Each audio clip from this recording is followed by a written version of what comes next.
Good evening, class 12th. I am Aditi. ठंड का दिन आ गया है. Happy winter to all of you. मैं आप लोगों को पढ़ा रही थी BST का चैप्टर ऑर्गेनाइजिंग. ठीक है. ऑर्गेनाइजिंग में मैंने आप लोगों को ऑर्गेनाइजिंग का कंसेप्ट, ऑर्गेनाइजिंग का डिफिनेशन, ऑर्गेनाइजिंग का फीचर, इम्पोर्टेंस,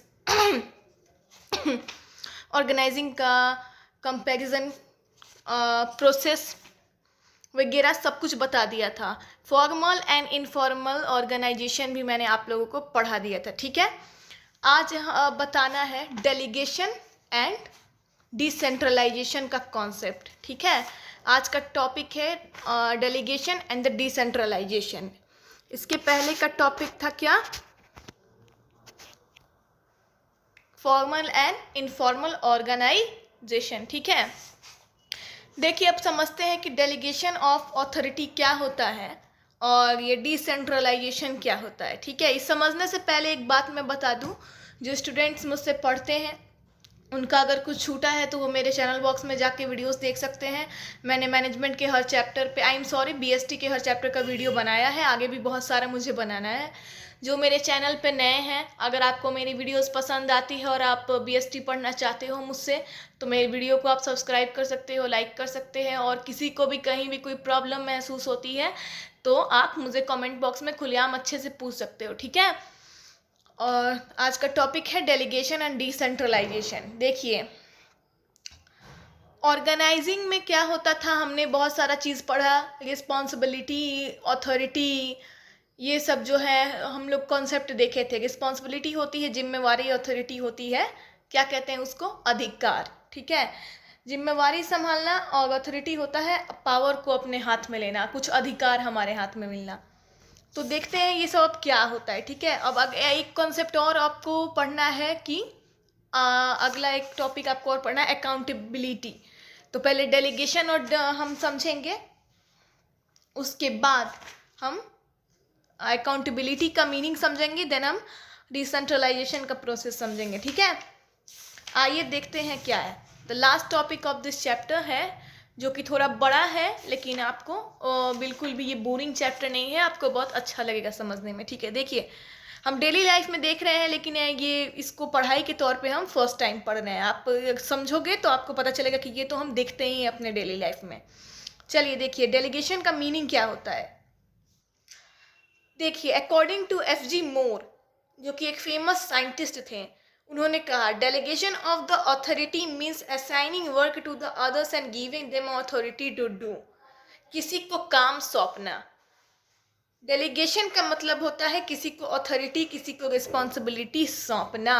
अगर आप सुपीरियर हो तो आप अपने से नीचे लोगों को क्या कर रहे हो, एक रिस्पॉन्सिबिलिटी दे रहे हो किसी काम का, किसी चीज़ का अथॉरिटी दे रहे हो, तो उसको हम क्या कहेंगे, डेलीगेशन कहेंगे.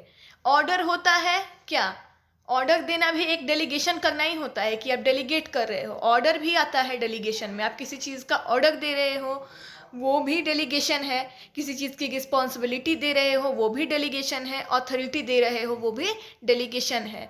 तो डेलीगेशन का मतलब ही होता है किसी को वर्क, किसी को काम सौंपना, किसी को जिम्मेवारी सौंपना, किसी को अधिकार सौंपना. Responsibility, authority and work. Delegation of authority means assigning work to the others and giving them authority to do this. Simple. Okay. इसका मतलब आई थिंक आप समझ गए होंगे. हाँ, जैसे कि मैंने सबऑर्डिनेट्स का एक एग्जाम्पल दिया, तो एक साइंटिस्ट का और यहाँ पे डिफिनेशन है. अकॉर्डिंग टू द थियो हाइमेन एक साइंटिस्ट थे, उनकी डिफिनेशन देखिए. Delegation of authority merely means the guaranteeing of authority to subordinate to operate with the prescribed limits.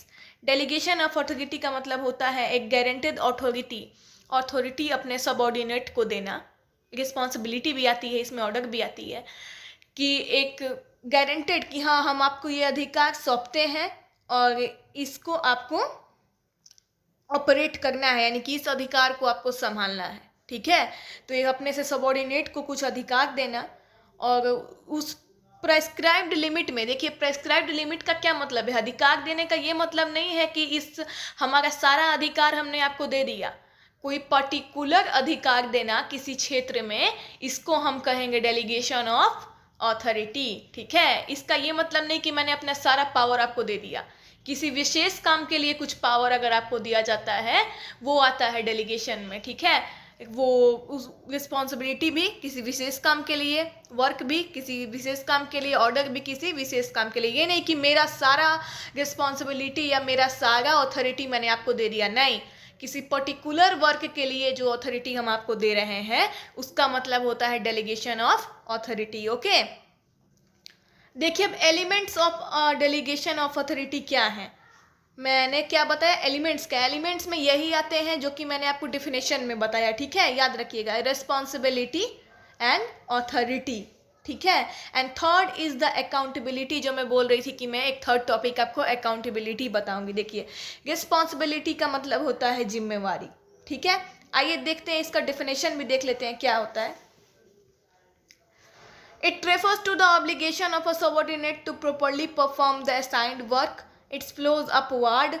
Responsibility can be assigned to some other person. Its essence of the responsibility is the dutiful. It gets the originate because superior subordinate relationship. Responsibility जो होता है superior और subordinate का एक जो relationship create करता है, क्योंकि सुपीरियर ही अपने सबॉर्डिनेट को ये रिस्पॉन्सिबिलिटी दे रहा है किसी चीज़ का, तो यहाँ पर उनके बीच में क्या दिख रहा है, रिलेशन दिख रहा है। रिस्पॉन्सिबिलिटी का मतलब होता है जिम्मेवारी। किसी चीज़ का जिम्मेवारी अगर अब सुपीरियर अपने सबॉर्डिनेट को दे रहा है, तो उस चीज़ के लिए वो रिस्पॉन्सिबल है, उनको उस जिम्मेवारी संभालनी है। ठीक है, किसी भी पर्टिकुलर चीज़ के लिए, काम को लेके कुछ जिम्मेवारी अगर दी जा रही है सबॉर्डिनेट को, तो वो क्या है, रिस्पॉन्सिबिलिटी है। ऑथोरिटी तो मैंने आपको बता दिया था, ऑथोरिटी का मतलब होता है अधिकार। ठीक है, देखिए इसका डेफिनेशन देते हैं। It refers to the right of an individual to command his subordinate and to take action within the scope of his position. It's flow from top to bottom. देखिए, आप कहीं मान लीजिए, इसको ऐसे समझते हैं, आप सुपीरियर हो किसी कंपनी के, आप बहुत कुछ संभालते हो, लेकिन कुछ दिनों के लिए आप जो हो कहीं जा रहे हो, बाहर जा रहे हो, या आप कैपेबल नहीं हो, किसी भी रीज़न से कैपेबल नहीं हो कि आप कुछ संभाल सको, तो आप अपने से नीचे वाले को कुछ अपने अधिकार दे देते हो कि हाँ, मैं जो जो काम करता हूँ, मेरे पास जो जो पावर्स है, मैं कुछ दिनों के लिए तुमको सौंप देता हूँ। इस सिचुएशन में जो मैं एक्शन लेता था, तुम वो एक्शन ले सकते हो मेरे ना रहने पर। ठीक है, तो क्या दे रहा है, अधिकार दिया जा रहा है, उनको पावर वो दे के जा रहे हैं। और कभी कभी होता है ऐसे भी जो है बिना किसी रीजन के भी पावर डेलीगेट कर दी जाती है। मानते हैं कि सुपीरियर के पास बहुत सारा वर्क है, तो वो क्या करते हैं, कुछ अथॉरिटीज अपने से जूनियर को भी दे देते हैं कि कुछ चीज़ें आप भी संभालो, हमारे पास ओवरलोड वर्क है और हम संभाल नहीं पा रहे, तो कुछ अधिकार वो अपने जूनियर्स को भी दे सकते हैं कि इस मामले में आप भी जो हो एक्शन ले सकते हो, आपके पास भी पावर है कि इस सिचुएशन को आप संभाल सकते हो, किसी भी पर्टिकुलर सिचुएशन के लिए। एक नहीं, एक से ज़्यादा भी हो सकता है। तो ये जो होता है अथॉरिटी का मतलब होता है अधिकार। ठीक है, अब देखिए थर्ड टॉपिक आपको समझना है, अकाउंटेबिलिटी। देखिए, अकाउंटेबिलिटी का मतलब होता है जवाबदेही। इसको इस वेरी इजी मैटर से मैं आपको समझा देती हूँ। जवाबदेही, आप किसी को जिम्मेवारी देते हो तो आप उससे जवाबदेही खोजते हो। जवाबदेही का मतलब क्या होता है, जो जिम्मेवारी आपने दिया, उस जिम्मेवारी को वो अच्छे तरीके से पूरा किया कि नहीं किया, उसकी जवाबदेही क्या है इसमें। तो जवाबदेही का मतलब यही होता है कि जो जिम्मेवारी हमने आपको सौंपी थी, उस जिम्मेवारी को आपने पूरी की कि नहीं की, आपकी जवाबदेही कैसी है, क्या है आपकी जवाबदेही, हाँ है कि ना है, अच्छी है कि बुरी है। ठीक है, रिजल्ट होता है, जो अब रिस्पॉन्सिबिलिटी दी गई उसका रिजल्ट क्या है, रिजल्ट को कहते हैं क्या, जवाबदेही। जैसे कि आप पढ़ाई कर रहे हैं, आपको आपके पेरेंट्स ने रिस्पॉन्सिबिलिटी दी है कि आपको ज़िंदगी में कुछ करना है, जिम्मेवारियाँ दी हैं, आपको पढ़ाई की जिम्मेवारी दी, आपको कुछ अथॉरिटीज़ भी दे दी हैं आपको, और कि अगर आप चाहो तो जिस फील्ड में जाना चाहते हो उस फील्ड में जा सकते हो, आपके पास पावर है अपनी लाइफ की डिसीजन लेने की। ठीक है, आपको अधिकार है, ठीक है, दे दिया। और तो आपसे वो जवाबदेही भी तो एक समय मांगेंगे। अगर कल को आप कुछ नहीं करते हो तो आप उनको क्या जवाब दोगे। तो आपके पेरेंट्स ने कुछ रिस्पॉन्सिबिलिटी दे दी आपको अपनी ज़िंदगी में, या छोटे ही किसी मैटर में रिस्पॉन्सिबिलिटी दे दी कि मैं कुछ दिन के लिए जा रहा हूँ, तुम घर संभालना। ठीक है, तो आपकी जवाबदेही क्या है इसमें, आपने घर संभाला कि नहीं संभाला। तो जो रिजल्ट होता है, किसी को भी रिस्पॉन्सिबिलिटी दी जाती है, अथॉरिटी दी जाती है, तो उसको उसने कैसे संभाला, तो रिजल्ट क्या आया, उसी को हम क्या कहते हैं, अकाउंटेबिलिटी, जवाबदेही, उसकी रिटर्न कैसी रही। ठीक है, I think you all understand the meaning of responsibility, authority and accountability and the first delegation. Okay, I think इस चारों चीज़ को आप समझ गए हो कि डेलीगेशन क्या होता है, अपने से नीचे को जो है पावर, रिस्पॉन्सिबिलिटी डेलीगेट करना, सौंपना। रिस्पॉन्सिबिलिटी का मतलब जिम्मेवारी होता है, ऑथोरिटी का मतलब अधिकार होता है, अकाउंटेबिलिटी का मतलब क्या होता है, जवाबदेही होता है। ओके,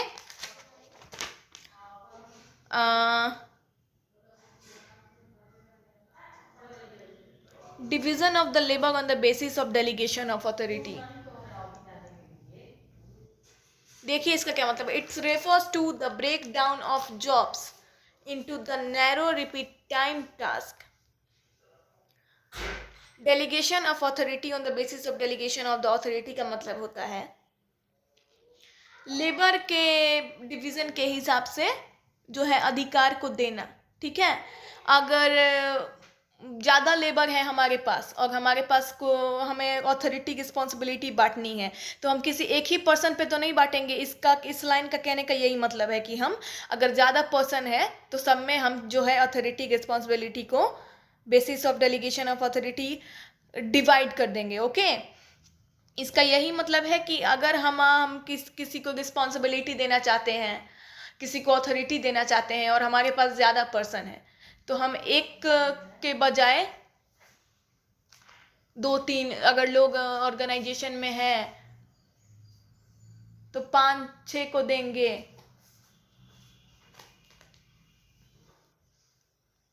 इसका कहने का यही मतलब है। ओके, अब हम देखते हैं importance of the delegation of the authority.